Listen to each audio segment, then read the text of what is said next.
आज दुनिया में पैसे बहुत बढ़ गए हैं, लेकिन बरकत है? बरकत हर शख्स रो रहा है, हर शख्स परेशान है। अजीब हालत है। एक बार जहाज में बैठा मैं,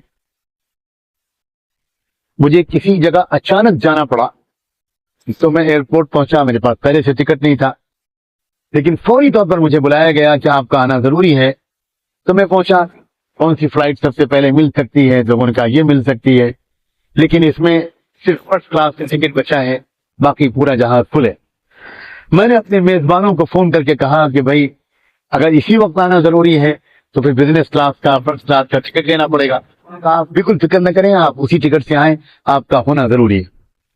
मैं वो टिकट लेकर और वक्त पर जहाज में सवार।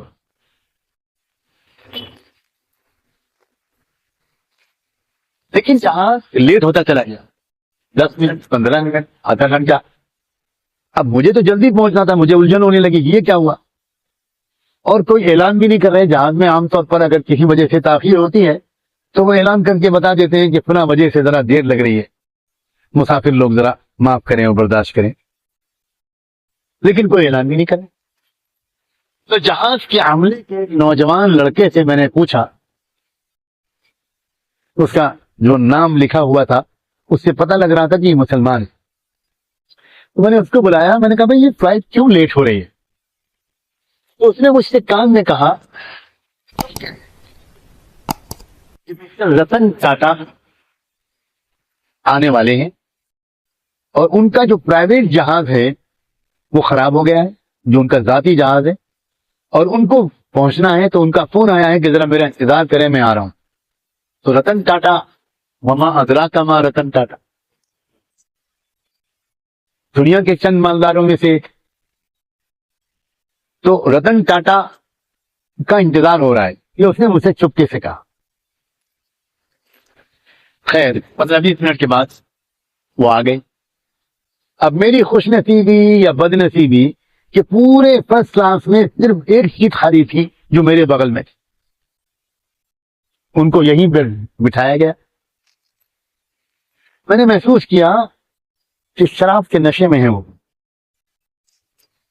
खैर, लेकिन मेरा दिल चाहता था कि मैं कुछ बात करूं उनसे।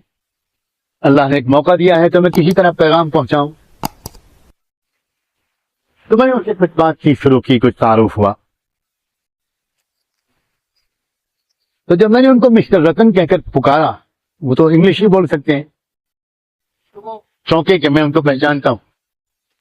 उनको हैरत हुई कि एक मौलवी साहब ये मुझे पहचानते हैं।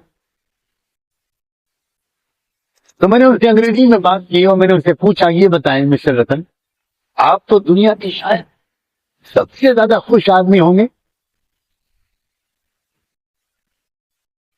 तो रतन ने मुझको 2-3 मिनट घूर के देखा। मिस्टर नोमानी, मैंने अपना कार्ड दिया था उनको, मिस्टर नोमानी, और किसी टॉपिक पर बात नहीं कर सकते हम लोग? ये जवाब दिया।